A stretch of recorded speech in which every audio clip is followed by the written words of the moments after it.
Happy Tuesday, everybody. Welcome in. Coming to you live from the capital city of the great state of Texas, overlooking downtown Austin and the University of Texas. Welcome to the bi-weekly broadcast and multicast that understands the pride and tradition of the Texas football program will never be entrusted to the timid or the weak. It's the Eyes on Texas multicast. Welcome back for another edition. We are a product of the Republic of Football and the Dave Campbell's Texas Football Podcast Network. We're powered by our partners at Grande Equipment and our other founding partners, and we are ready to roll. The Longhorns are sitting at number 7 in the country. They're 9-1 in the Big 12, or 9-1 overall, 6-1 in the Big 12, sitting atop the standings after another, how did that game get so close, win over TCU, 29-26 on Saturday. Mike Craven, my co-host, was there at Fort Worth to watch the entire contest and proceedings, and we're going to talk about it. We'll also talk about the injury to Jonathan Brooks. We'll talk about the Longhorns, where they stand in the Big 12 and big picture, and talk about the coaching carousel that is fired up around college football with what happened with Jimbo Fisher at Texas A&M, maybe Arkansas looking at Sam Pittman, Mississippi State making changes. So a lot to dive into. Should be a jam-packed episode, and we appreciate you being there. I am Aaron Hogan, the morning show host at The Horn here in Austin, Texas, formerly the flagship of UT Sports, but now just doing the morning show for 25 years. He is the senior writer at Dave Campbell's Texas Football Magazine. Mike Craven, you're on the multicast that keeps you on top of all things Texas football, called a multicast because it's available to watch weekly on the Dave Campbell's Texas Football YouTube channel, the Horn FM in Austin's YouTube channel, and live on the Spotify and iTunes platforms as well, where you listen to and watch podcasts. He is our digital producer, Nolan Hogan, with his hair looking fully flowy and lettucey. How are you, my friends? Good to see y'all. Doing good. Week 11 in the rearview mirror onto week 12. And as you mentioned, a lot of coaching stuff going on across the state. So busy time. Busy time. We're talking about you, Mike. You had a busy Sunday. I thought about you. No, I shouldn't say this out loud. I thought about you as I woke up Sunday morning, glanced at my phone and kind of looked at the Twitters and all the things happening. The Jimbo Fisher story was breaking. And I was thinking, damn, Mike's got to get up and write stories for Dave Campbell's Texas Football. And you put in about a 13, 14-hour day yesterday on top of a game, Thursday night, and the game Saturday and all that. It's what you do. I mean, you wouldn't have it any other way, but you had a busy weekend, safe to say. I would have had it a different way, honestly. I was about to watch the Liverpool game in my hotel before I drove back to Austin, and all of a sudden Jimbo Fisher was getting fired at Texas A&M. Wrote 3 stories from the hotel room. Was driving back home to Austin when it was announced they were going to have a press conference at 5. So came back to the house, dropped some stuff off, changed my clothes, took a shower, and then drove to College Station, recorded a podcast. It was a long Sunday. It was definitely a long Sunday. But that's what happens when a dude that's owed $76 million gets fired about 8 a.m. on the Sunday. So it was it was a crazy time, but coaching search season is a lot of fun because it gets hectic. It does. Coaching search season, and $78 million for Jimbo. We'll talk about that, where they're going. And it's safe to say the Longhorn success, even though frustrating for a lot of Longhorn fans, it's amazing. We haven't been here in 14, 15 years, Mike, where the Longhorns are playing in the top 10 in the country, sitting at the top of the conference and playing for big things. But Longhorn fans are still frustrated by the ebb and flow of these games. We'll talk about that. But, there's no doubt that the Longhorn success moving to the SEC next year had an impact on the decision the Aggies made yesterday. Is there any doubt about that? Oh, no doubt. It ramps up the pressure a little bit. That 2024 game is huge, and they're back in the same conference again. And I'm going to write a story about this, but I went back and I looked at all the 10-win seasons both teams have had, and Texas is about to have another one, barring something crazy here.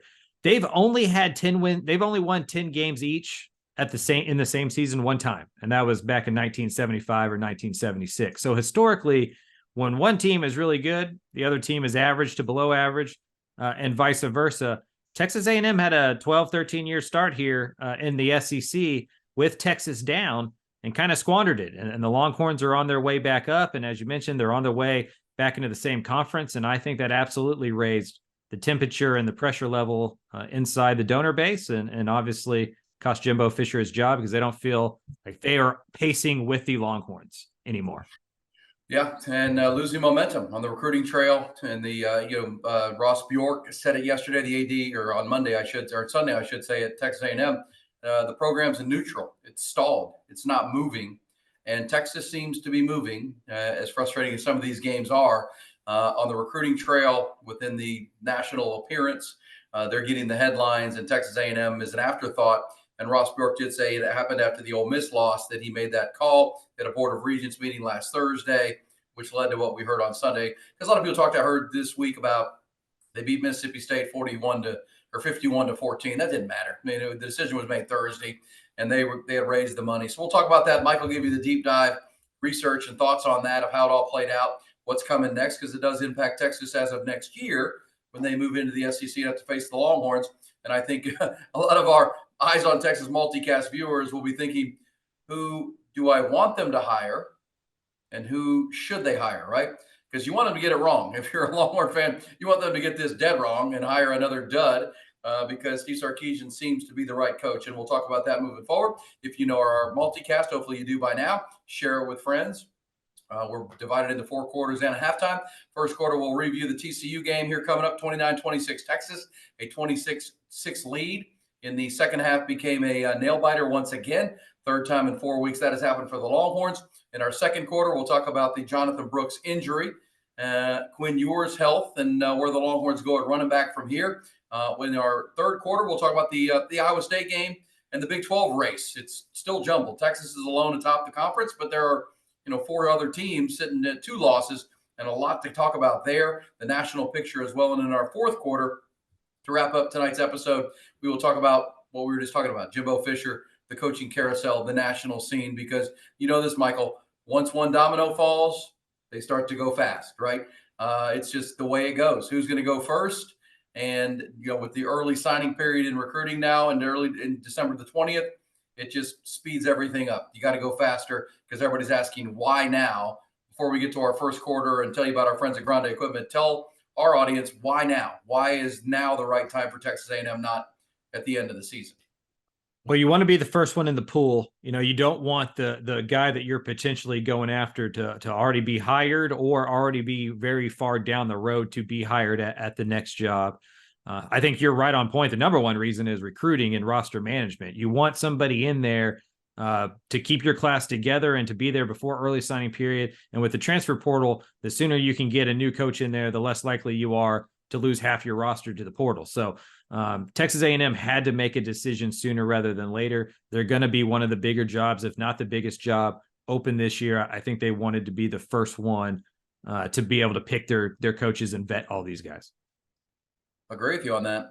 And you could argue when the Longhorns, moved on from Tom Herman, they waited till after the bowl game, and Sark came in January. It's kind of the right thing to do, as they would say. But in this day and age, you could argue that was, waited too long because we've seen Clay Helton at USC fired back in, September ahead of the Lincoln Riley hire. It's just one of those, it gets earlier and earlier. And the fact that the first major coach, obviously in Michigan State, we know what happened there with Mel Tucker, but that was a different circumstance. This was for performance, and it happened over the weekend. All right, so we're going to launch this thing. We'll get into our first, second, third, and fourth quarters and our halftime. It's our Eyes on Texas multicast. Before we start everything and talk about the TCU game, let's thank our presenting partners at Grande Equipment. Tell you a little bit more about Wes Murray and Weston, his son, and the whole team at Grande Equipment. Grande Equipment, our friend and partner, Wes Murray, his team, they understand your reputation is all you have when it comes to a project of any kind, large or small. All that matters is getting it done on time. That's why Grande partners with you on every project you have. Just earning your business is the beginning of the relationship at Grande. They're going to get you to the finish line, get that project on budget and done. They've operated that way for 31 years. They're not in the equipment business. They're in the relationship business. You need the right piece of equipment for that project, large or small.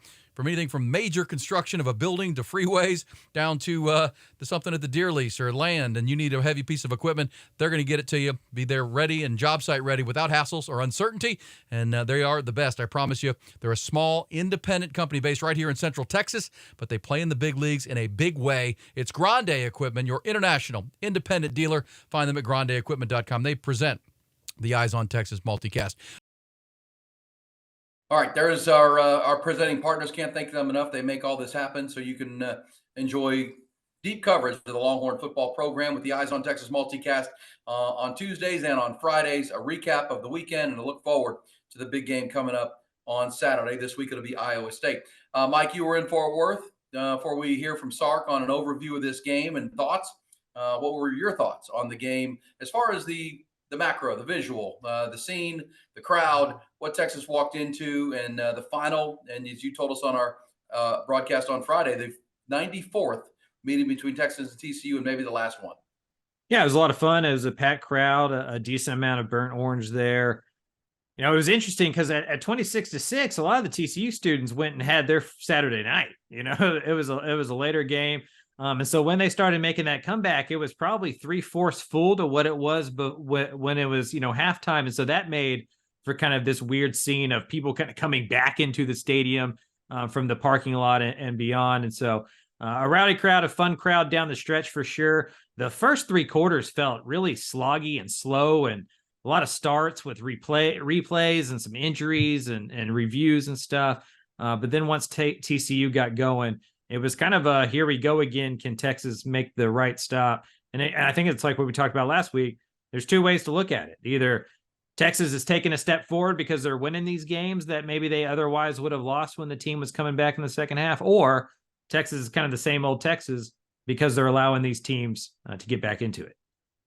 I have thoughts on that. And let's start, though, with Sark. This was from his Monday press conference. He watched the tape, and I will say, as we hear our cuts through the multicast here, the EOT on this Monday into Tuesday, Sark was particularly pointed about a couple of things. I think it was the lack of intensity in the fourth quarter. Really felt like his team let down when they got up 26-6, and then had that goal line stand that kept TCU out of the end zone. And with his team's inability to run out the clock on the ground, he really prides himself on being a physical run team. Run when the opponent knows we want to run. That didn't happen when they were trying to grind this thing out and clean the clock. Here is Sark from his Monday news conference, kind of an overview of the good and the bad and the ugly from the 29-26 win. The other night, I was really impressed with our team in the way that we played for about 3 quarters. I thought the energy, the mental intensity, the way we took the field, not being affected by the crowd, and playing our brand, our style of football really showed through. And obviously there's some highlight plays in there. I mean, the most notable one to me, watching the replay of the game again is, the interception we throw, obviously not a great read and pass and all that, but the effort that our guys played with. And, so many times we talk about effort, we think about, maybe a guy who has minimal reps or a guy who just is on special teams. But when you watch that play and you think it's Jordan Whittington who misses a tackle, gets back up, comes all the way back 40 yards later and makes a tackle and punches it out. And Xavier Worthy, who was the intended receiver, who a guy's laying on top of him at the opposite 20-yard line to sprint himself back to dive and recover that fumble, I think is just indicative of the character of this team, the culture of this team. When those 2 guys are playing that way, I think that sends a pretty easy message to everybody else of what's the standard in the way that we play the game. And so I was really encouraged by that. Naturally, the fourth quarter, we didn't play very good football, and that starts with our ability to continue to motivate the players to have the right mental intensity.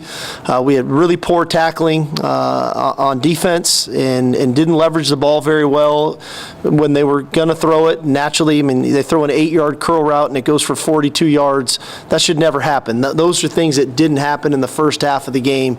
Obviously, offensively, one of the goals going into that game was to try to stay out of 3rd and long, an area where we were in a ton of 3rd and longs the previous week. The goal was to stay out of 3rd and long, and to go 2 for 8 on 3rd and 1 to 3 in the game is unacceptable. And so that those 2 things, we couldn't sustain drives offensively. We were giving up chunk plays defensively. They were scoring quickly, and then we didn't operate very good on special teams. We didn't punt the ball like we've been punting all year. We didn't cover on our punt unit like we've accustomed to covering. We get an uncharacteristic, unsportsmanlike conduct penalty on the play that finishes out of bounds. So we did things out of character. And so we have to do a better job of keeping keeping our mental intensity, our focus, and continuing to play the brand and style of football that got us that lead. And so for a team that has been so good in the fourth quarter all year, for us to get outscored 20-3 in the fourth quarter, A, I would say is out of character, and B, I would say is unacceptable. All right, Mike, pretty pointed, as I mentioned.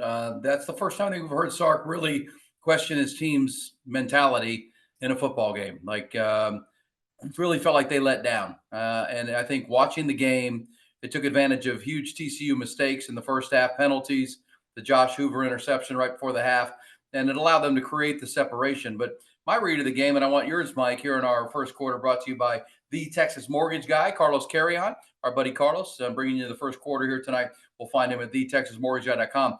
But TCU was sloppy as advertised to start the game, right? It was the turnovers. Sark cited the great Jordan Whittington play. That was a turning point in the first half where, the ball's intercepted, but Jordan hustles and missed the tackle to start with, but 40 yards later makes a strip sack and Xavier Worthy recovers it, which negated the turnover. Texas just took advantage of TCU mistakes. In the second half, TCU played a lot better, I'll be honest with you. But I think you could hear Sark there that, yeah, we helped them play better because our mental intensity came down and, an 8-yard curl route turned into a 50-yard play. Sark was pretty ticked off about, like the fans were, which I think is good for the fans to hear, that he wasn't happy with what was going on in that second half either. Well, I think, one, he's sending a message. Press conferences aren't interrogations. They're not truth-telling events all of the time. They're marketing, they're PR, right? One of the public relations is your own team. And so I think Sark a lot of times doesn't get up there and he's not trying to blame the team. I bet he's being a little bit more honest and harsh behind the scenes. I think this week he wants his team to hear it. He wants the team to hear it publicly and for people to be talking about it. And so they can kind of light a fire under them.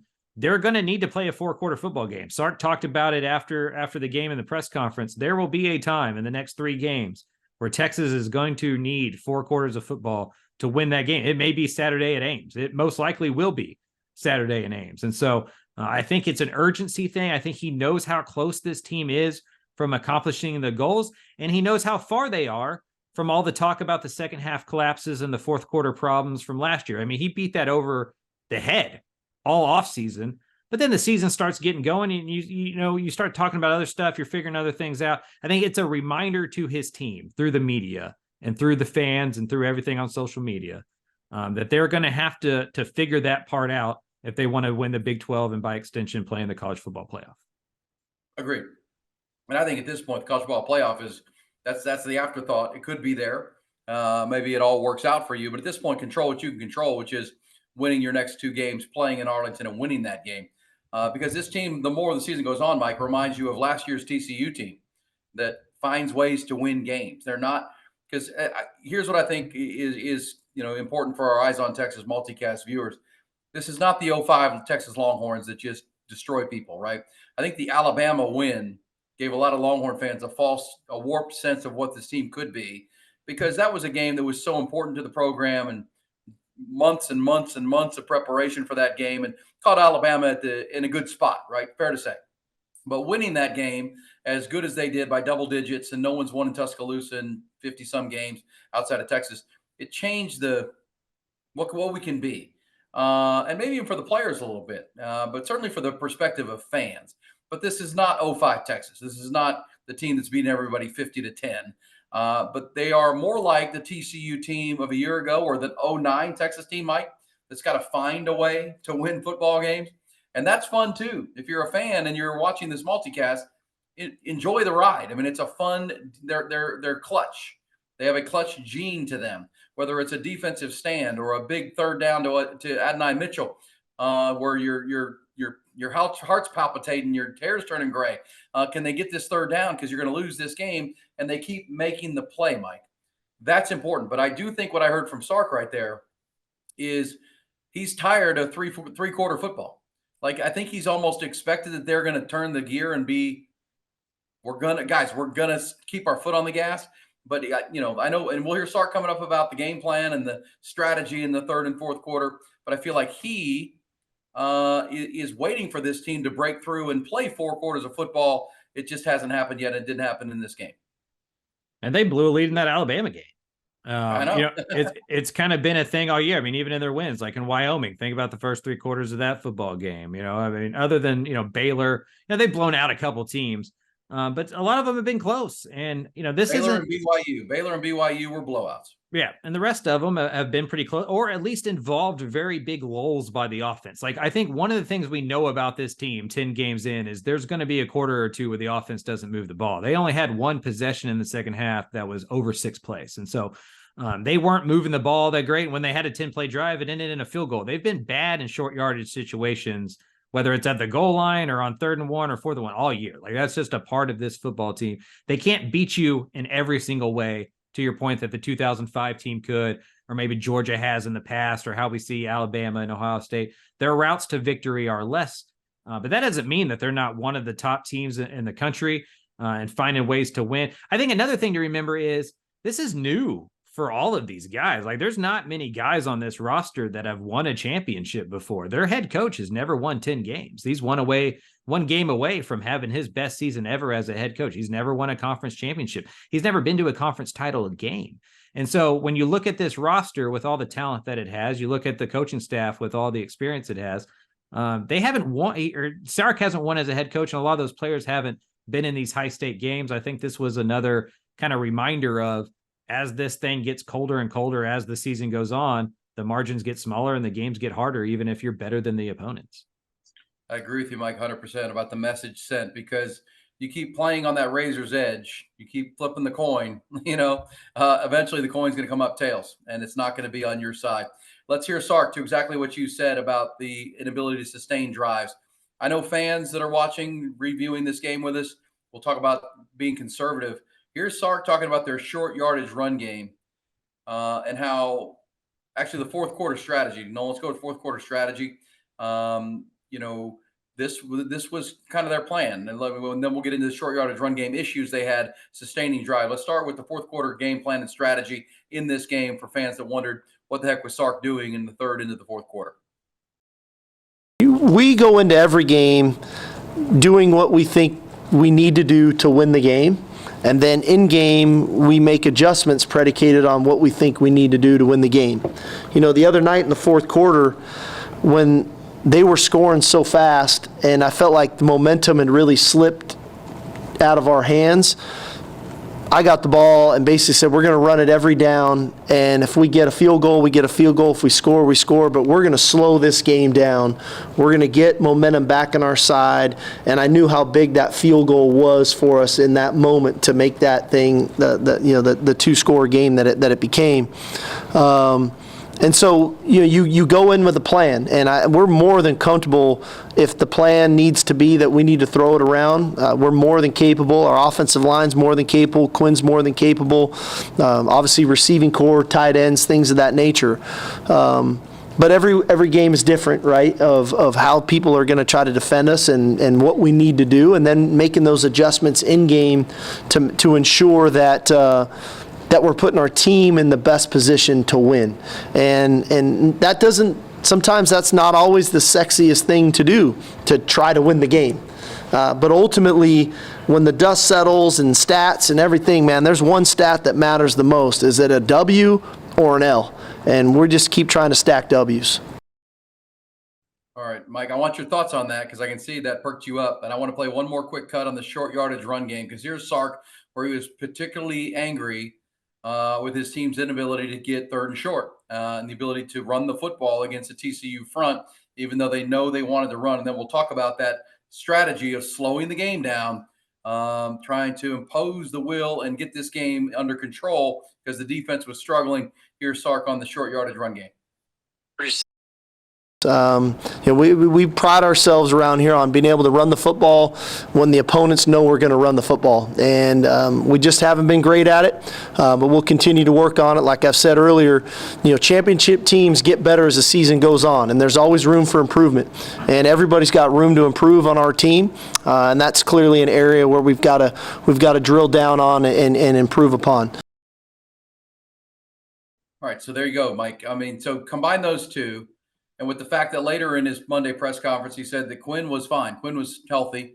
They could have, and this is where Longhorn fans get frustrated.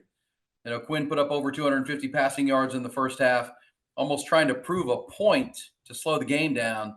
He took the air out of the ball, and his team didn't do what he wanted. They didn't accomplish the mission, which kept giving the ball back to TCU.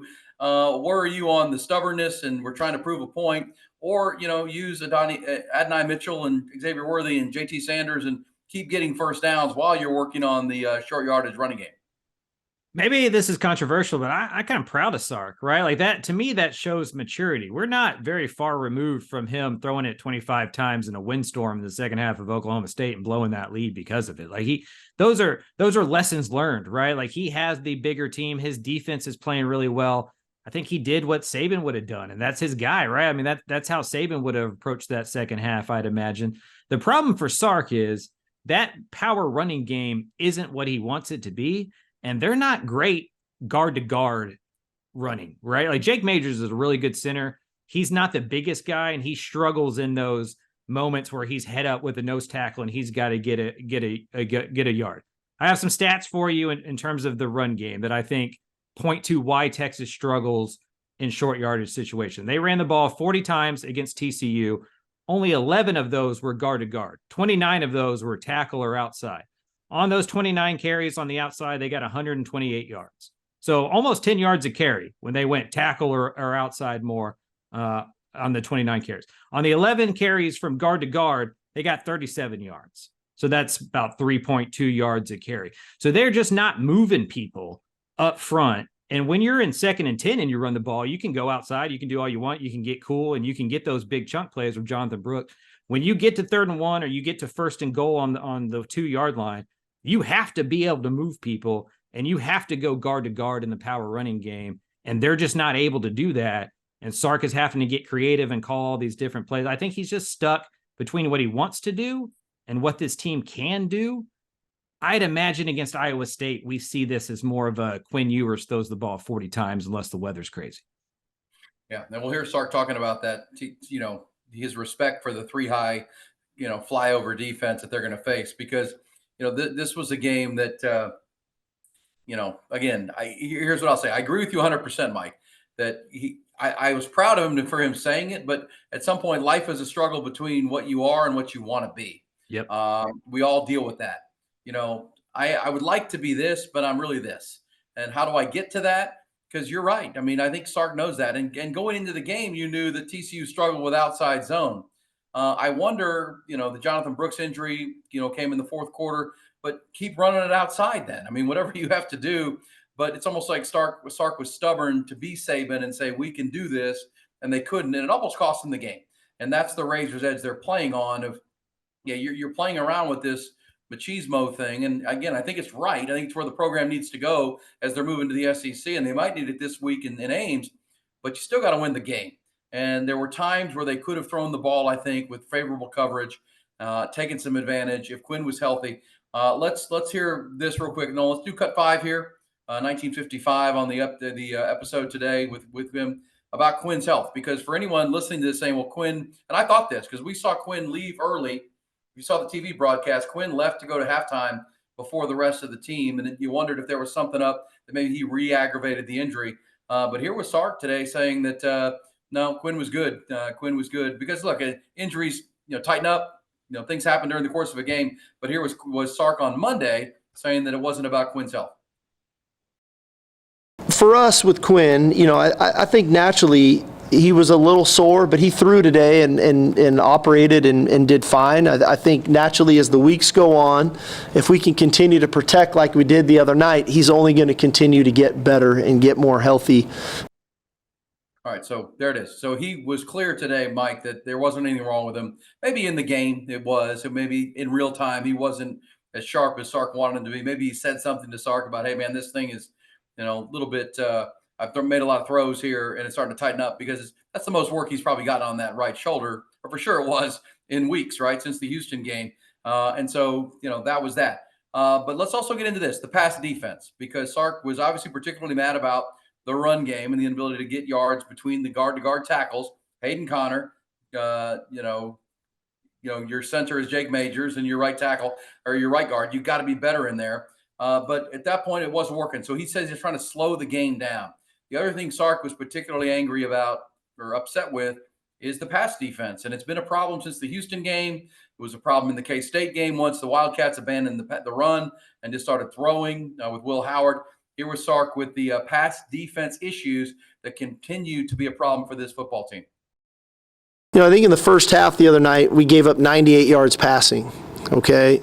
In the second half, we give up 200 and something yards passing, and why is that? We were looking at, did we call it as aggressively, and I think there's something to be said about that maybe we can stay a little bit more aggressive. Two, are the players feeling they're behind, let's make sure I don't give up a big play, and they're looking at the scoreboard, they're watching the clock. We've got to maintain the mental intensity and focus of we're trying to be a dominant defense. It's not about what's on the scoreboard, it's about playing that play in the most dominant manner. And I don't think there's a better example of a play, like I said, than the 8-yard curl route they throw, and we've got three of our pretty good defenders that are all trying to leverage the ball. We don't leverage the ball, and I don't know if we get him in flag football, and he runs down the middle of the field and jumps over the next guy, and we look like a shell of ourselves defensively of who we really are. And so, there's calling it aggressively. Two, there's playing it aggressively and playing fast and physical defense the way that the standard is. And the standard is the standard, and it's not what the scoreboard says or how much time's left on the clock. And so, I think in the end, when you start to play not to make a mistake, not to give up plays, naturally you're going to start to give up plays, and you're going to start to drift in coverage and let people get open. And so we need to stay aggressive in our play calls. We need to stay aggressive in our style of play, and we need to play a physical brand of football. And I think that's something that has starting and slowly have become a trademark of ours, that we try to punish you, we try to punish quarterbacks, we try to punish runners, we try to punish receivers when they catch the ball, and we did not do that in the fourth quarter, and it looked like 7-on-7 out there. And too many times, even when we got a pass rush and we were affecting the quarterback, it was too easy of a throw and catch, and now we're trying to rally and play in space. We need to make tight quarters on people. We need to make contested catches and challenge catches and get tips and overthrows and get interceptions, and we just didn't do that in that second half. So we've got to get back to that. All right, Mike, thoughts? You were there. It felt like they kind of let off the gas in a lot of phases. Sark has made the point he was trying to be stubborn with the run game. It almost cost him. It almost cost him in Fort Worth on Saturday. Yeah, I think it's the same stuff we've been talking about for most of the season. Texas is pretty good at the cornerback position. Ryan Watts, pretty good. Terrence Brooks, pretty good. They graded out well. PFF didn't give up a ton of receptions. It's the safety position. Michael Taft played well and graded out well as well. Johnny Barron had a bad game. Like the nickelback position didn't have a great game. His coverage grade was 44.7 on 35 snaps. Jaron Thompson was a 54.6 on 44 snaps. So they're just not getting the coverage they need from the safeties. And the longer in a game you give the offensive coordinator to figure out how to get those guys matched up, because just like Sark is game planning ways to get guys open in the first half, like the defensive staff is also disguising ways to hide that stuff in the first half. And eventually it's harder and harder to hide that stuff. That's why offense becomes a little bit harder to do after the script is over. Defensive wise, like they can figure you out. And it felt like TCU kind of figured out what Texas was doing. When Texas had a big lead, they got a little bit simpler in coverage because you don't want to give up the big play. You want to make them go 7, 8, 9, 10 plays down the field. You want to shorten the game, all that stuff Sark was talking about. And that gave Josh Hoover easier reads. He's a young guy that gets confused and doesn't like a lot of pressure. I'd imagine if we had the numbers in terms of pressure rate, the second half went down a lot. As soon as he had another a second to go, now all of a sudden the game becomes more like practice and the young guys can make those throws. Well, I think a good conversation, healthy conversation for the team sitting at 9-1 and 6-1 in the Big 12. But I think the fans listening would say, it's all gas, Sark. Keep the gas, keep the foot on the gas. Just keep going. I know you have a game plan, but man, keep the foot on the gas. PK, Sark, let's go. I think is your mindset. Nolan, do you have any thoughts on the game? You haven't weighed in yet. We'll get to you with the halftime about the Longhorns in the NFL. But what did you think of the ball game? I think y'all are pretty spot on with that. To Sark's point about how he thinks sometimes the guys get in the mentality of looking at the scoreboard and saying I can't give up this play, or I can't blow this coverage. What kind of like pinged in my head is when I played baseball and played sports, coaches would always tell you don't go up to the batter's box thinking don't strike out, because the last thing in your head is strike out. So I think if you got to have that mentality throughout the game of dominate, and not don't mess up, don't miss this play, don't miss this tackle, because what's the last thing coming out is miss and mess up. So I think the mentality just has to continue for 4 quarters, like we've been saying all night. All gas, no brakes. Yeah, I think you're right about that. And I do think after it was 26-6, and they got that 4th and 2 stop in the goal line, and they had to took the ball and moved it down the field and punted and flipped the field. I think they kind of let down at that point across the board. They really do. And you heard Sark talking about it. All right, that's the first quarter. That's the recap of Texas TCU. As Sark said, keep stacking wins and never apologize for a W. As frustrating as it was at times, another 20-point loss got away, but you won the ball game and headed to Iowa State. That's brought to you by Carlos Carrion. He delivers every single time here in our first quarter. The Texas Mortgage Guy. Let's hear more about Carlos. If you have a home buy or a refi coming, talk to our buddy Carlos.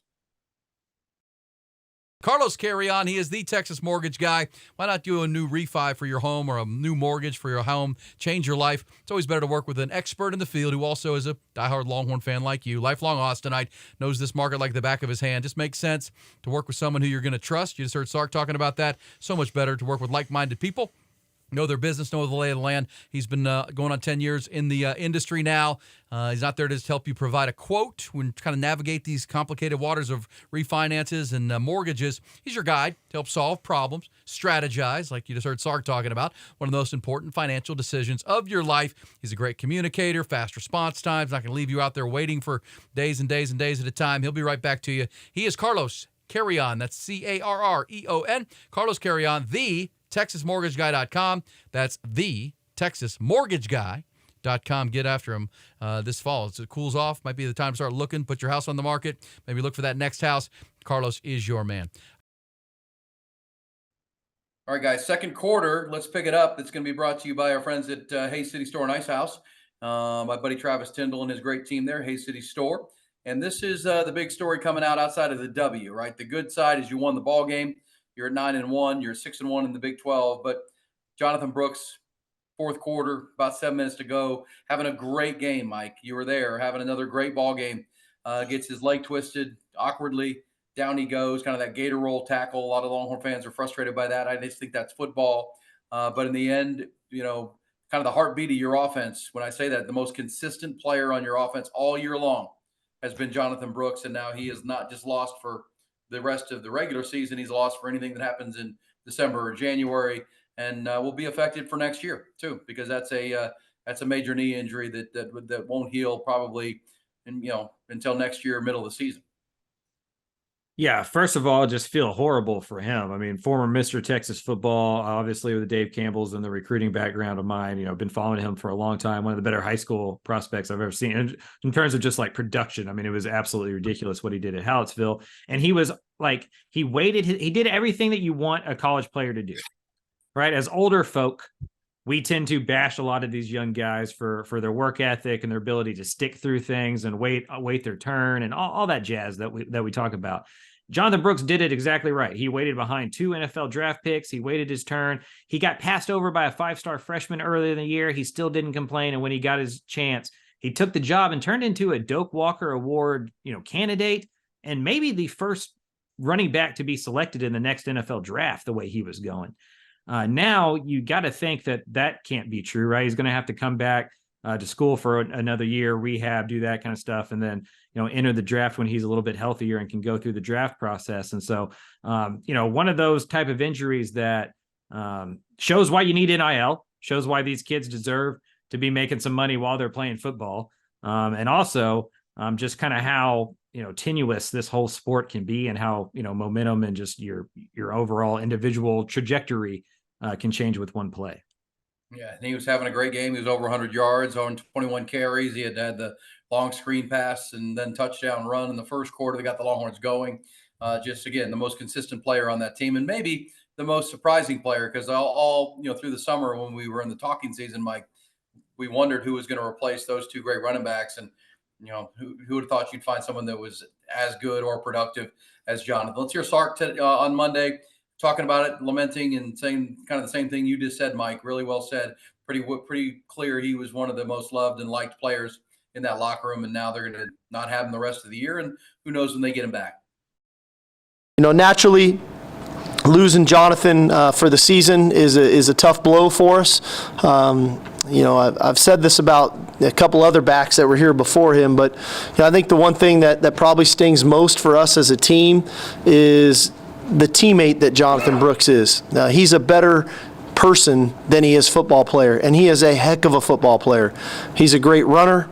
He can pass protect. He's a weapon out of the backfield catching the ball.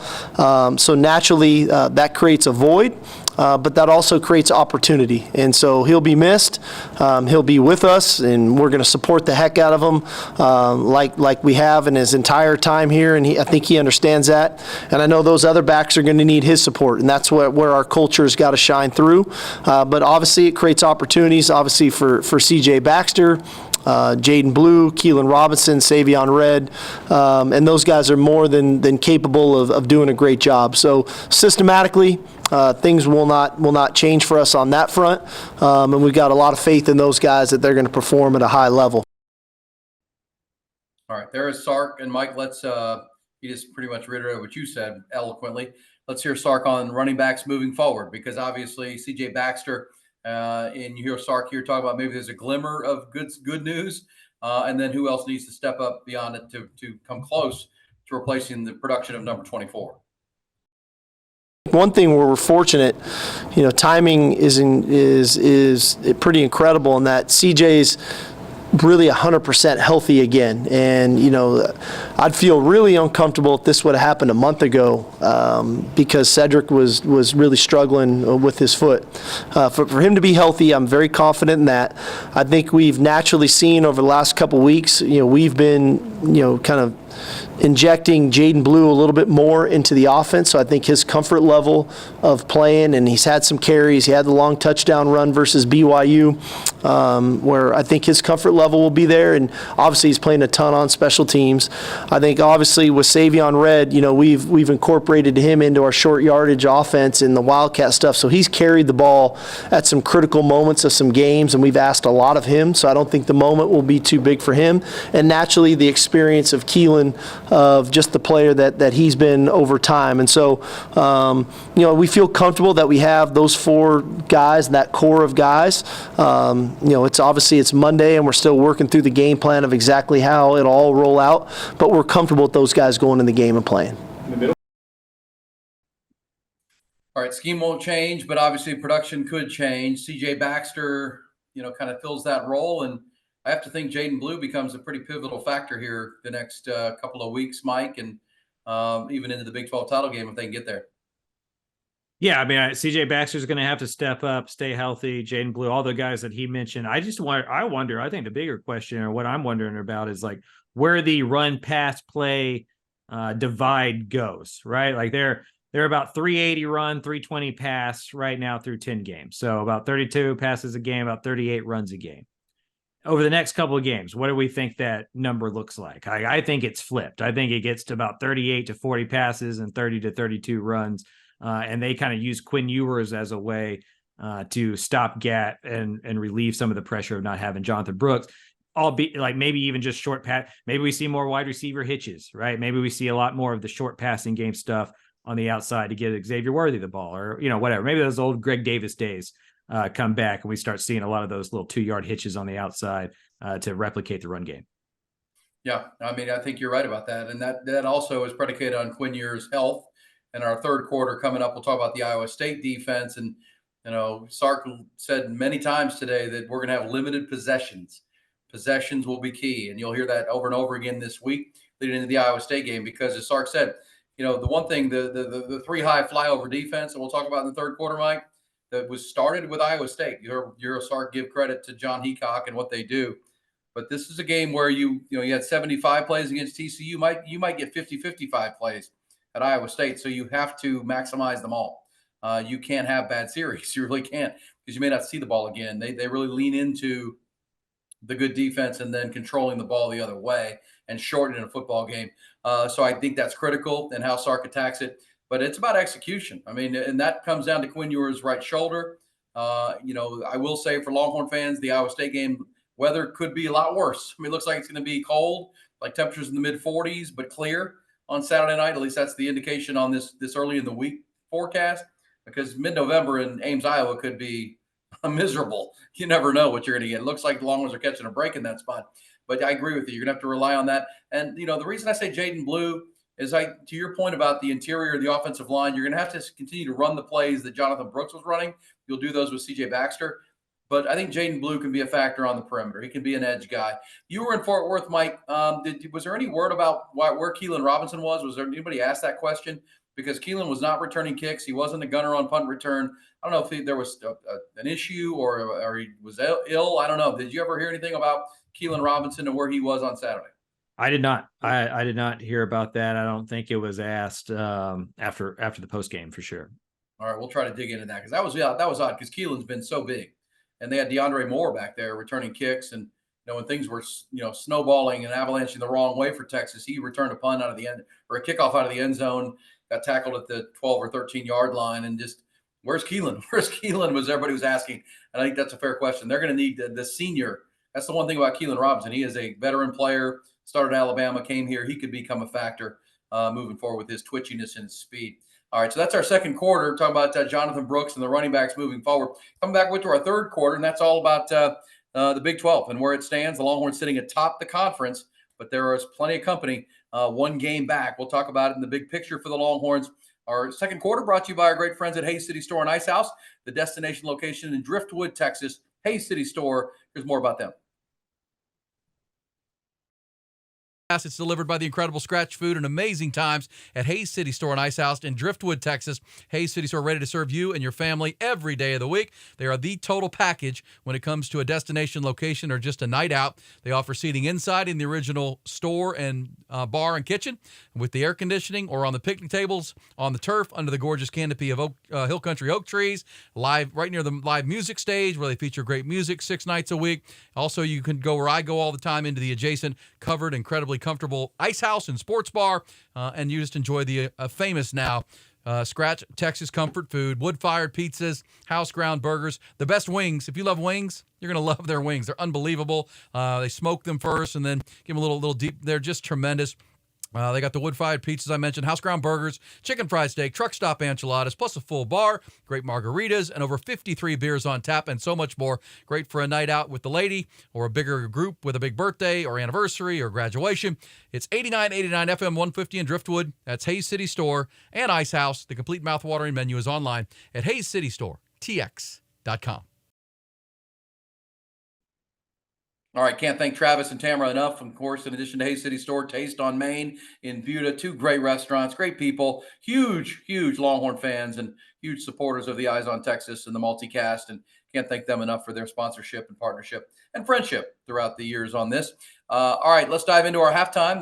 And we do 4 quarters, but we split it up with some halftime, get some outside of this game and the Longhorn conversation, including the NFL. It's brought to you by One Source Gas of Central Texas. That's my buddy Richard Strever and his team at OneSourceGasATX.com.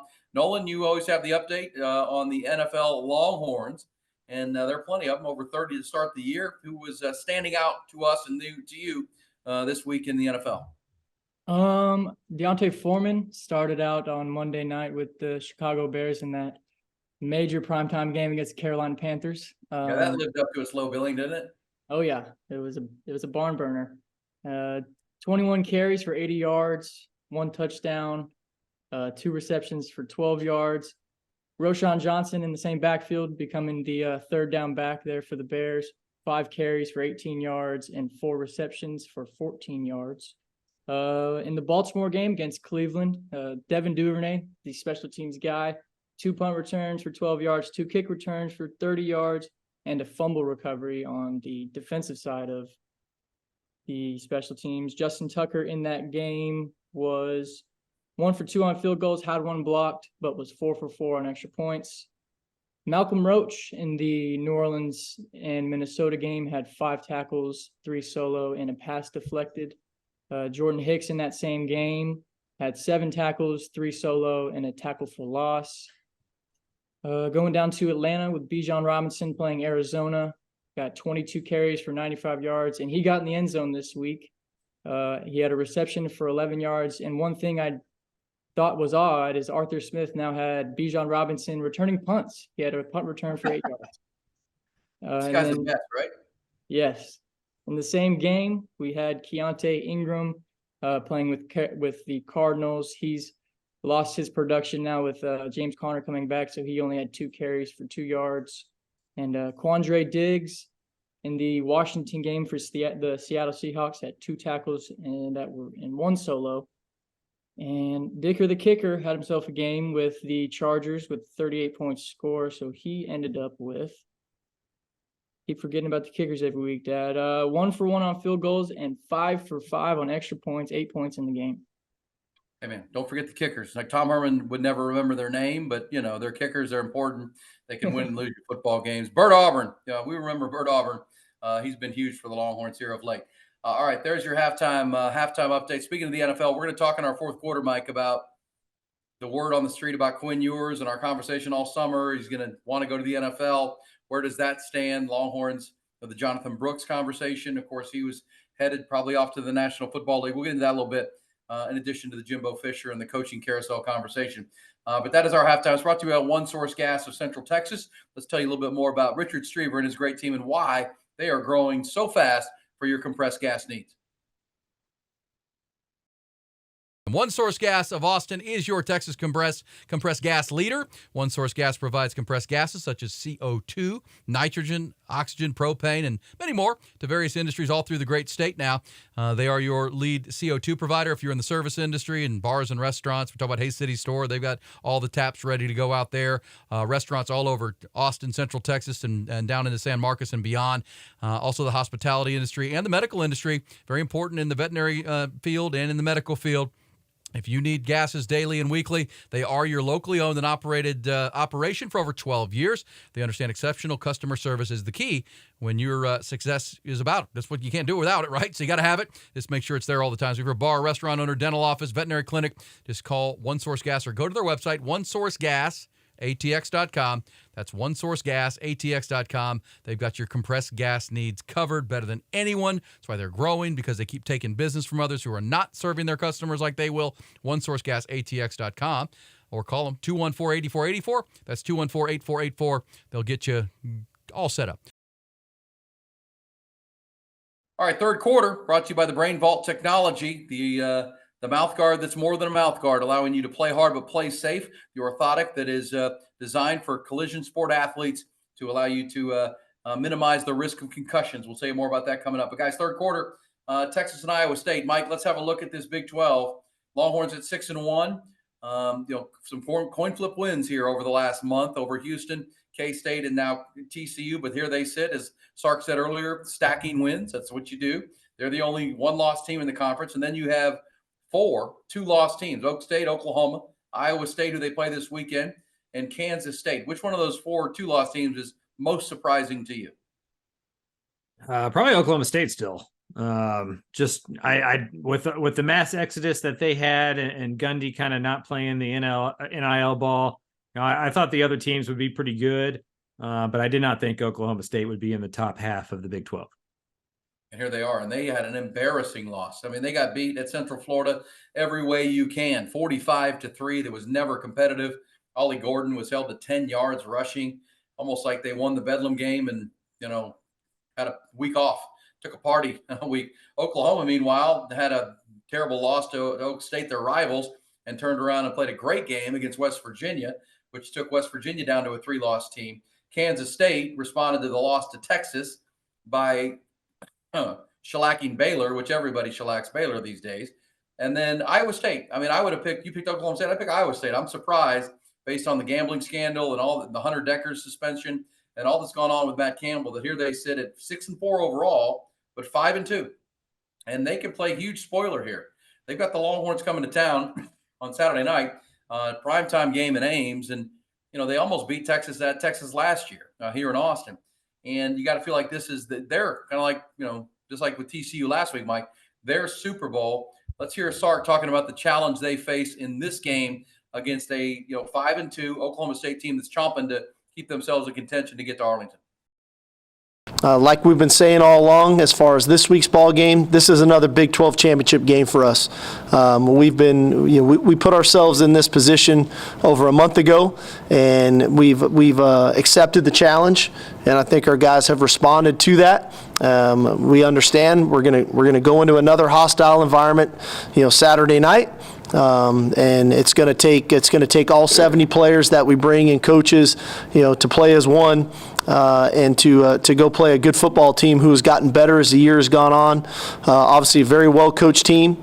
These guys do a great job of taking care of the ball on offense, creating turnovers on defense. I think they have 15 interceptions on the year, so the ball is going to play a big factor in this game. We've got to find a way to get it off of them. We got to take care of it on our end, and then we need to be efficient offensively with the number of possessions that could come out of this game. So a lot of work to do on a Monday, but again, a lot of respect for Iowa State, and we know it's going to take a great effort from us to try to come get a win. All right, and this is also part 2, Mike, of the revenge tour for Texas. We called it the revenge trio, right? TCU had beaten them a year ago, and it was an embarrassing performance for Texas. Iowa State, the revenge is the last trip to Ames was the Bo Davis game, right? The Bo Davis rant on the bus game, where Texas that became a national story. It was Sark's first year. Things were spiraling, and Bo Davis went crazy on the bus, and could argue helped turn to where they are now. Sark is 19-4 or 15-4 in his last 19 games, over the last 19 contests. So things have turned. And then the Texas Tech game next week becomes another one you'd like to make amends for last year in Lubbock. So it's a big game with an Iowa State team that you're more talented than them, but they're really well coached, and they're going to have you at home in prime time. I don't understand Iowa State football. I never understand Iowa State football. I don't know how they are such an average team and then they're like in contention. Like you look at the stats, like I'm an analytics guy. You look at the analytics, they're good in the red zone. They're good in the red zone offensively. They're good in the red zone defensively, and modern football can be won inside the 20s, even if you're giving up a lot of yards. But they don't score a lot of points. They give up nearly 20 points a game. They have played better, to Sark's point, since the end of September. But they've only beaten one team that's above 500 this year, and that was Oklahoma State back in mid-September. Their last 4 wins since September 30th. These are their 4 wins. TCU, Cincinnati, Baylor, BYU. They've lost to Kansas and Oklahoma during that time. I know playing in Ames is hard. I know Matt Campbell does some crazy things and he wins games every year he's not supposed to. And maybe that's going to be this one. But Texas is a far superior team, and it's a broken record thing. But as long as they just play 4 quarters of football and don't turn the ball over, they should win this thing by 10 plus and cover and be 10-1. Yeah, line's about 8 to start it. Let's hear one more from Sark on that flyover defense. It is, I think it's good for football fans. What is the 3-high flyover defense? A lot of teams play it now, but here's Sark from the coaching X's and O's mindset of, giving credit to John Heacock, who was the trailblazer on this defense where 3 safeties become kind of an amoeba defense. You're not sure what they're in. Here's Sark giving credit and what they'll deal with Saturday night. When Iowa State was really the pioneers of the 3-3 stack defense. And when they went to it, it was kind of an anomaly of what is this? And naturally, teams in the Big 12 gravitated towards that style of defense. And now in our conference, this is going to be our 3rd straight week of facing that same structure of defense. Kansas State plays it, TCU plays it, and now Iowa State plays it. So it's become a little bit more of the norm. I think at the end they all have their own twist to it, right, and their style of which they do it. I think what Iowa State does is they probably play it at its most purest form. They really stick to it. They believe in it. Now they do a nice job of disguising and tying together the intricacies within the scheme, the disguising of coverages, the pressures based on formations and personnels, but they know it so well, and all of those players have grown up in it. They've had to go through some of the growing pains when you put something new in. They did that years ago. So you have to be very detailed. You have to be very deliberate in what you're trying to do. Our players need to understand it, and then they need to understand that this isn't just what they do. They have a variety of things that come off of what they do. And so, like I said, they do a great job. I think they do a great job of playing complementary football. You know, they believe in running the ball. They believe in a ball control style offense. And so, because they make you earn it offensively, and then they possess the ball on offense, they don't turn it over. They start to limit your possessions. And so you have to be really efficient offensively, and every possession you have to, there's real value in those possessions. It's different than when you're playing a TCU who still runs that defense, but their offense is going as fast as they can go. So you end up with 75 plays like we had the other night. Then you can live through some of that. All right, there you go. There's Sark, and that's the game plan for the week. Can't turn the football over. You have to maximize each possession. And as Mike said, you're better than them. You're more talented at every position. They start a quarterback named Rocco Becht, which he's a young guy stepping in for Hunter Deckers. They can't match up with you athletically, but they've got to beat you with scheme and forcing you to make mistakes and use their home crowd. So we'll have our full preview of that game coming up on our Thursday recorded Friday edition. Can I say something about the 3-3 stack? Yeah, hold on. Let me just, coming up Friday, we'll have the full preview of Iowa State. But yeah, Mike, give me your thought on the 3-3 stack.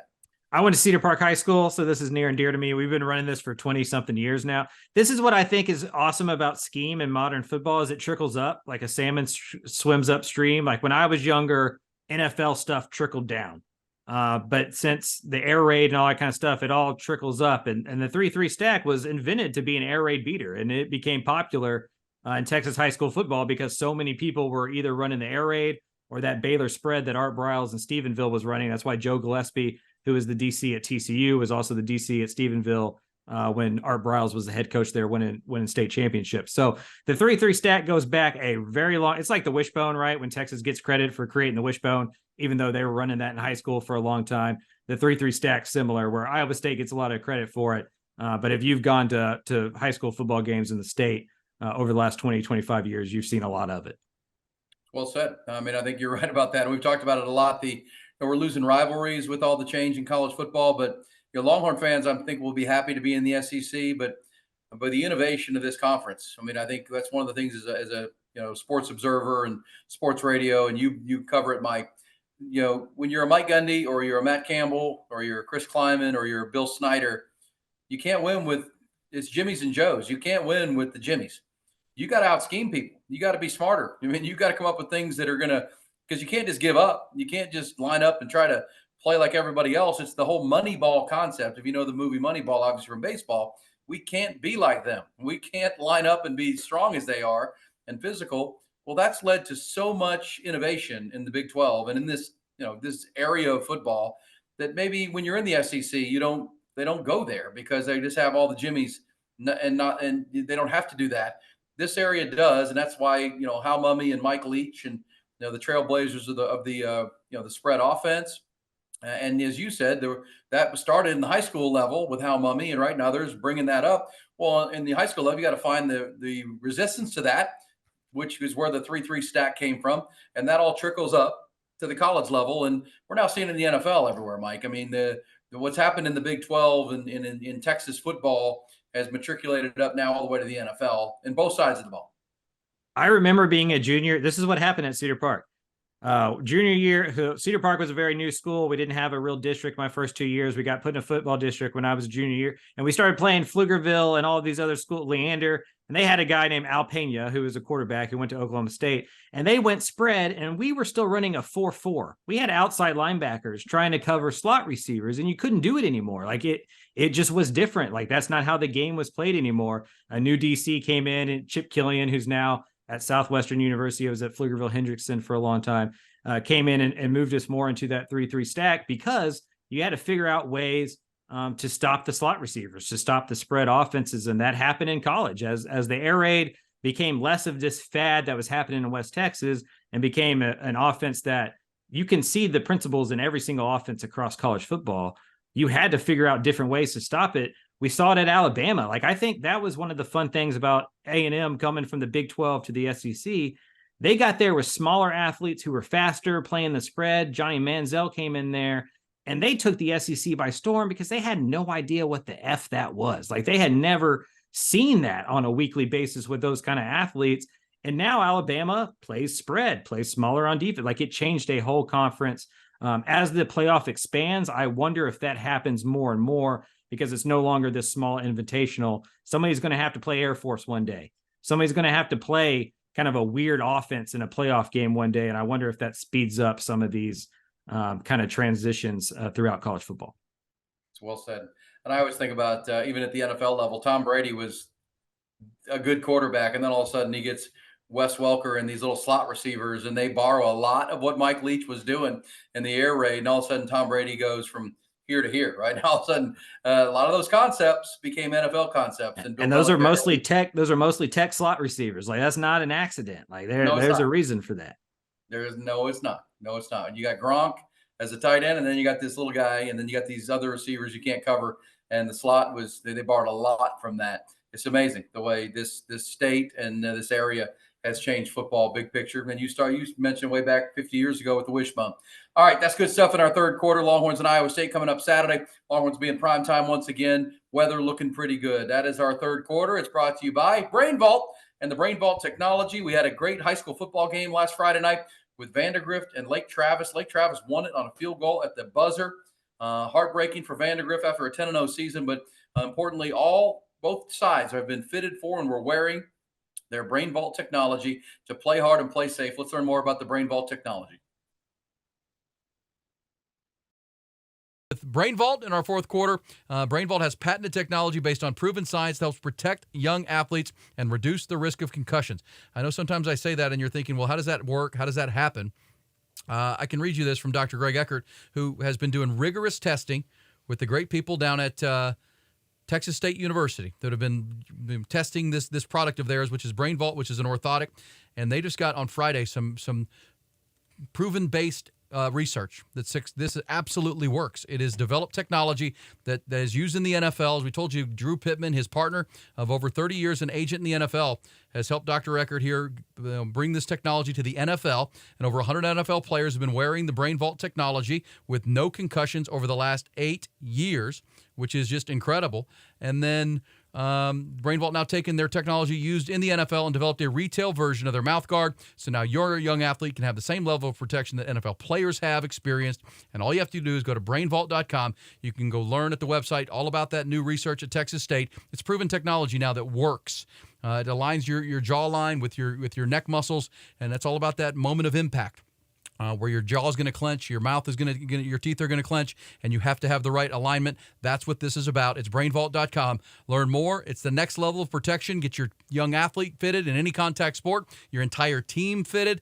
Vandergrift High School here in Austin, Lake Travis, Regents schools all over Central Texas, down into Houston, up into Dallas, are getting all their entire rosters and teams fitted for the Brain Vault technology, and you should too at brainvault.com. That's brainvault.com. Join the movement to get your fitting set up now. All right, Mike, fourth quarter. I'm going to tee you up here. Let's go with this. This is all about the Final Four is typically what we do here. It's going to be brought to you by Dr. Greg Eckert. This beautiful smile and my restored smile. Love him so much. Love my teeth and love Dr. Eckert. But it's that time of year. The domino has fallen. Jimbo Fisher is out. We talked about to start the show. Had to happen. Get ahead of the recruiting curve and all of those things. They owe him $78 million. Tell our audience about it. It's going to be 19, almost $20 million collected by boosters to pay that immediate 20%. Is that right? Because they owe him 20% in the next 60 days or 30 days, and then it'll be $7 million installments from here on out for Jimbo. Is that the way the financials work? Yeah, they owe him about 19.7, I believe, within the next 30 to 60 days, and then 7.2 through 2031. Basically, A&M is going to be paying two head coaches from here through 2031. Yeah, and we call that the Bobby Bonilla plan. We like that. Yes. Nolan, my son, if you ever can get to the mailbox money stage, that's what we're looking for. Just money shows up in your mailbox or in your inbox. We'll take that. But kind of had to be done. Safe to say. But so the 19 million or 20 million was essentially collected because I've heard a lot of people talking about it. They collected, $80 million from boosters. That's not true. They collected the 20 million from boosters, and then as Ross Bjork said, Mike, they're going to take a $7 million loss in the athletic department. As you said, they're going to be paying 2 football coaches for the next 8 years. Yeah, they're basically going to play one game at Kyle Field for free. Like when you add up all the, the ticket prices and the concessions and all that kind of stuff, they're basically going to have one fewer home game revenue. And that's a big deal. It's called the Jimbo game. Right. Whatever that bye week, kind of what they're doing this week against Abilene Christian, whatever that one is, that's the Jimbo week. And I think one of the reasons they fired him, we talked about this a little bit earlier on, I don't think they wanted Jimbo to be able to make a run here. If Jimbo wins out, right, wins 8 games and beats LSU on the road to end the season, a little bit harder to fire him. I think some of it was they just wanted this slate. I think it just speaks to the craziness of college football. Like, I'm numb to it. Like the fact that on podcast, like I do an A&M podcast with Jay Arnold called the Aggie War Pod. And we were talking about that for weeks, and I'm using phrases as it's like it's only a $10 million decision. Like it's really not $76 million. You're not going to keep them through 2025, so you might as well cut bait here. Like we've gotten to a point where we are numb to the fact that you're about to pay a coach over 8 years $76 million to go ranch. Like that's insane. Like that we've gotten to this point of college football. It's a little irresponsible. We've all played a part in it, and it's just wild how. My grandfather's an old school coach, right? Who was around in the 60s and 70s. You talk to those guys about the money they were making and what the sport was back then. And then you talk about a dude making $76 million to not coach at A&M. It's just, how did we get here? I know how we got here, but it's just amazing that we did. We did. And here we are. And there was a headline might have been a national headline, but I saw it in the Fort Worth Star Telegram that said, it's gross. It's gross in college football. And it is. It is. It's become, kind of a sugar daddy conversation, right? Like who's going to pay off your coaches, who's paying for your program? Because there's NIL. The revenues are good, but you're paying for the entire athletic department with your athletic revenue. Who's paying for NIL? Who's paying for sugar daddies, right? This is who kind of runs your program, and it's it's not the prettiest view, but it is what it is. And it's fair to say it is gross. But let's also say, how did we get here? Because it is also true that Kirby Smart and Nick Saban's buyout combined would not equal what Jimbo Fisher's is. That's pretty gross. This is three times the record. Gus Malzahn at 21 million was the record before this. This is over 3 times the record. Well, and you can tell me because I think I know the timeline, but Jimbo Fisher had a great year in the COVID year. They went 9-1. He had a pretty good first 2 years. They beat Bama in 19. And so there was and Scott Woodward had been the athletic director at A&M. He moved to LSU, and there was some scuttlebutt that maybe LSU wanted to go get Jimbo Fisher. And so people who ask, well, how did we get here? That's how. That Jimbo had some pretty decent years, beat Alabama, went 9-1 in the COVID year, and there was talk in the big, behind the scenes of college football that LSU was trying to make a splash hire to replace Ed Orgeron. Of course, they had won the national championship, but then had fallen. And you heard the name Jimbo Fisher because of the connection to Scott Woodward. And, of course, they ended up hiring Brian Kelly. They made a run at Lincoln Riley. So those reports are not false that maybe they flirted with Jimbo. But that's what led to Jimbo getting the guaranteed extension that we're talking about now, correct? Yeah, he had gotten a 10-year, $75 million contract off the bat. So even without the extension, they would have been in a sticky spot. But it would have been like a $30 million sticky spot. It still would have broken a record, but it wouldn't have been as absurd. That pandemic year, it sold a bill of goods, I think, good and bad. I think there was teams that were better than the program was fine, and they just had a bad 2020. I think there was teams that the program wasn't that great, but they had a good 2020. And A&M falls in that category where it all seemed to go right for them. I agree that it was a thing that had to happen, but this is on athletic directors and their inability to negotiate and to deal with private equity type funds, right? Like this could never happen in the business world. Like everybody would get fired if this happened somewhere in like real life. But they negotiated against like the dude's friend. Like Jimbo was never going to LSU. A&M should have just like let him go to LSU if he wanted to go to LSU. But ADs are really bad at negotiating. They're not business people. And this is why there's like gross domestic product numbers getting paid to head coaches across the country to never coach. That's well said. Yeah. Okay. So who's next? If you're an Aggie fan, you do that podcast there on the Dave Campbell's Texas Republic of Football Network. Your alma mater is UTSA. Jeff Traylor's name is out there. Dan Lanning is without question the best coach under 40 out there. I like the name Mike Norvell at Florida State. He cleaned up Jimbo's mess in Tallahassee. Might be a good name. He's from Irving, Texas originally. Deion Sanders' name will be mentioned. Do you have a short list of your front runners at Dave Campbell's Texas football? Yeah, I mean, I think it starts with Mike Elko. I think that's the most obvious name that a lot of people are circling just because of his ties with Texas A&M. He was the defensive coordinator there under Jimbo when it was really good. They were really good in 2021 before he left. It kind of went downhill when Mike Elko left the building. I think a lot of Aggie fans feel like bringing him in would save the roster too. Like they wouldn't lose a lot of guys from those recruiting classes, that he'd be able to keep continuity. So I think that's a name to remember. Dan Lanning, to me, would be the biggest home run.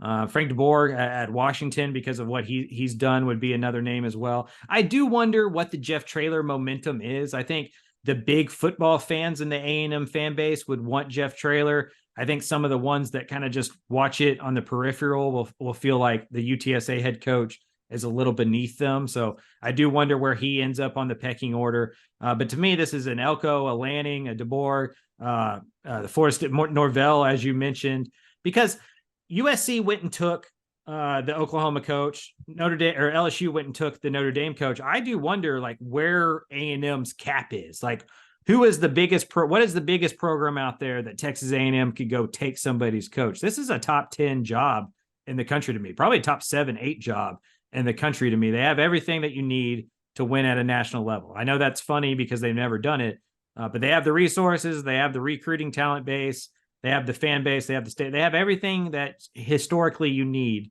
to win championships. What they need is a leader, a somebody that can go in there, be left alone, and to win. This is the most important hire for Texas A&M, maybe in the history of Texas A&M. I don't know. I'm not a historian for the Aggies in that way. This feels like a crucial moment for Aggie football, where they can really go be something, or they're going to continue to be, quote unquote, Texas's little brother.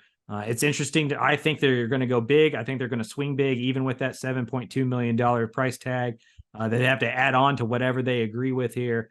I don't think money is going to be a thing that keeps A&M from hiring the guy that they want if it's a big price tag guy. Well, and look, I'm of the opinion here in the Eyes on Texas multicast, not because I cover Texas, but I think Texas got it right with Sark. I do. I know there were some naysayers when they did. You want a young, emerging coach. You want a coach whose best years are to come.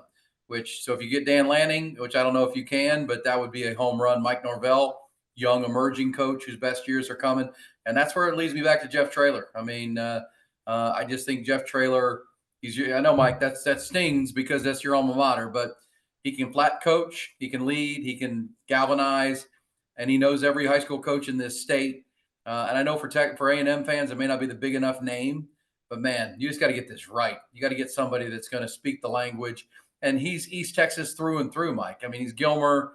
He sounds like an Aggie fan. He probably is an Aggie fan. I don't know. You might know that better. But, man, that guy would resonate throughout the great state. And with the NIL money they have and the resources they have, I think Jeff Traylor, if you're a Longhorn fan, be afraid if the name is Jeff Traylor. That's what I would say. If Jeff Traylor gets hired at Texas A&M, they're going to win and win big. Like I have no doubts there. And Jeff Traylor's done so much for UTSA football. I will help him pack a bag when he gets a bigger job. Like he has done everything and more for the UTSA football program. I wish him all the best when he takes a job after this year, because I'd imagine this is the last year he coaches at UTSA. It's just a matter of where he's going to be. Is it going to be A&M? Does Baylor open and end up there? Maybe Arkansas. But I just wonder. I agree with you. I think Jeff Traylor it would take 10 minutes of the opening press conference for him to convince everybody in the world that they made the right hire. Like he's the East Texas Ted Lasso. He'd be perfect. I just don't think that they're going to do it. Like, I just don't think that they're going to do it. I think that they go with a Lanning or an Elko, somebody who is recruited at the Power 5 level, because that's what it is nowadays. Like this, it's less and less about your head coach being X's and O's guys or even a CEO guy. It's becoming recruiting, build your roster, stack it up with talent, NIL, and go out there and try to win football games. I don't think that's right. I think you go get a program builder, you do it that way, and you win in the long term. I just don't trust A&M to do it that way. But the last time they really had a coach that they loved and revered and had consistent success at Texas A&M, it was because he was a Texan, a local guy who understood the community in R.C. Slocum. It would be dumb of them not to follow that same path. I think that they're going to do it. I just think that they will go national. Longhorn fans on the Eyes on Texas multicast will be happy for that, because I agree with you. Jeff Traylor would scare the heck out if you're a Texas fan, because he's got some R.C. Slocum to him. The all shucks, but don't doubt me. I'm going to win. Speaks the language, does a lot well. That would be the right hire. I really do believe that, but we'll see. They'll go splash. They'll go urban, hearing the name Deion Sanders. Real quick on the Longhorn coaching searches, I've heard rumors out of Boise, maybe Boise State wants Jeff Choate, the Longhorn linebackers coach, who had been a head coach in Montana before, working with PK. We've heard the name Pete Kwiatkowski at USC for defensive coordinators. Keep an eye on that. Mike, I know there are a lot of coaches around the state. You're working 15 hours a day trying to keep up with this. There could be a lot of coaches that you cover at Dave Campbell's Texas Football that are, there are vacancies coming at programs you cover. Yeah, so if you take away Casey Keeler, because Sam Houston's new at the FBS ranks, there's not a coach that's been there longer than 6 years, right? Like it's a relatively new cycle of coaches in the state. We haven't had more than 2 openings at the FBS level in the state in a long time. Well, there was 3 in 2021. That's the most that we've had. I think that this one could get to 7, and not because 7 guys will get fired, but A&M's already opened. And I think UTEP could open, maybe Rice could open, possibly Baylor if things keep spiraling downhill for Dave Aranda. And if that happens, there's other guys that may have to fill in those voids or would get hired to fill in those voids. I think Jeff Traylor, as we mentioned, is going to get a job somewhere, so that one's going to open. Rhett Lashley at SMU is starting to build some buzz. They're a couple wins away from winning 10 games. SMU's only done that once since the death penalty. He has SEC ties, so I'd imagine he's in on the Mississippi State job. He went to Arkansas. I'd imagine he's in for that as well. And then also you got G.J. Kinney at Texas State. And some people will say, well, it's only been 1 year. He's going to stay there for more than 1 year.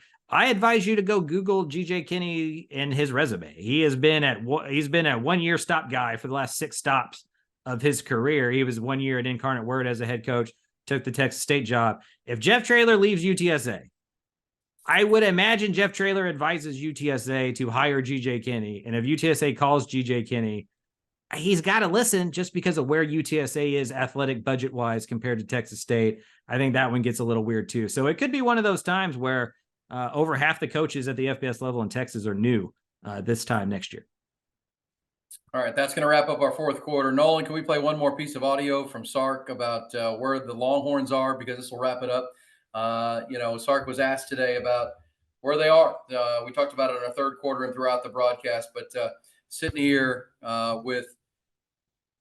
sitting at 6-1, the playoff is out there. The opportunities are out there. It's the one cut we haven't played yet. No, let's see if we can find that, because it kind of wraps things up, puts a bow on our broadcast here, our Monday recording of our Tuesday drop broadcast of the Eyes on Texas multicast presented by Grande Equipment. Here's Sark on what an awesome time it is to be a Longhorn fan and what an awesome time the next 2-3 weeks should be.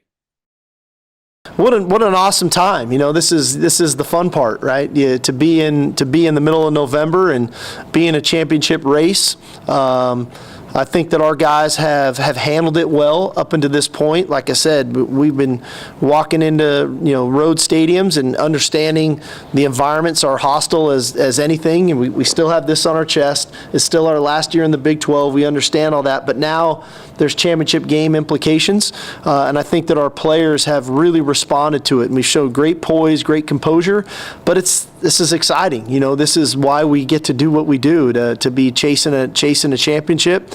And I know that our players are looking forward to another opportunity Saturday night. There you go. That'll wrap up our fourth quarter, and that's good, Mike. I mean, you can be frustrated with the close wins and the teeth gnashing and the gray hairs and the blood pressure rising, but boy, find joy in it, Mike. Find joy in it, because it hadn't happened since that that young guy right there on our digital producer was, 14 years ago, that kid was like 7 years old. And here we are.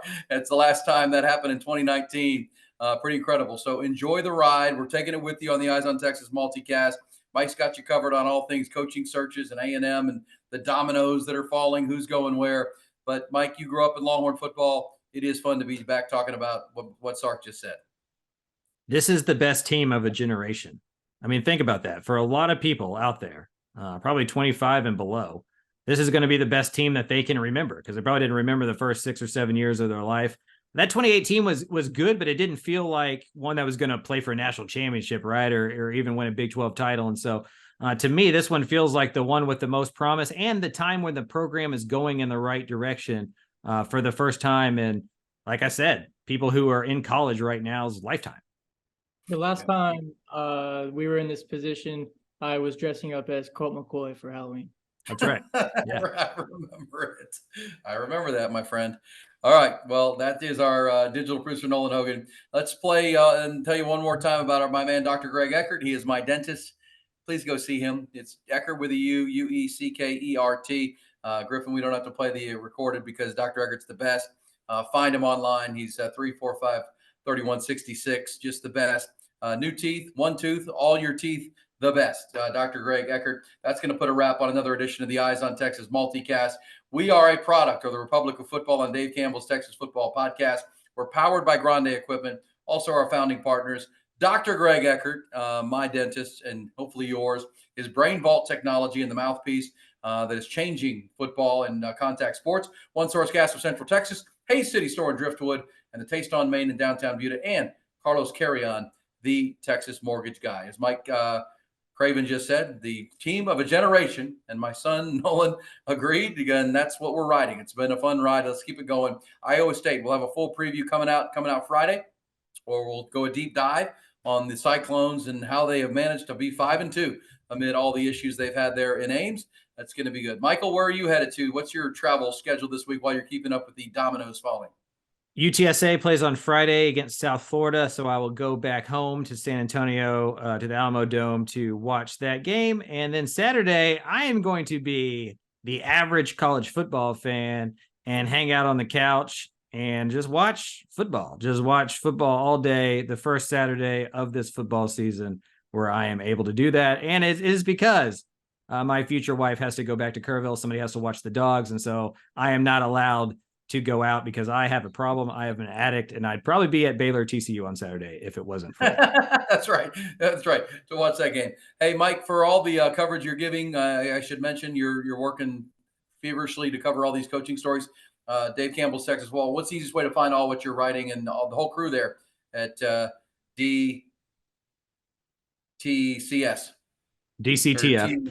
We can fix that in post. It's texasfootball.com. Very easy to remember. texasfootball.com. And for $49.95 a year, you get all of our magazines, you get all of the digital work, and you get Texan Live, which I think right now is a great time to get that if you don't have it already. The playoffs are starting. We stream playoff games all across the state of Texas. You can watch high school games straight from your TV, from your computer, all that kind of stuff. We kind of have like a red zone channel for high school football. If you haven't checked out that, it's Texas Football Tonight. So we're rolling, man. We this is the time of year where we do kind of our most work between the coaching search and Texas high school football playoffs. It's late in the evening. I could do a morning show, and here we are, like DCTF, and here we go. And what'd you say, $50 a year? Is that right? Yeah, $50 a year. You get all the magazines, all the streaming, all the digital stuff. It's a pretty good deal. That's a great deal.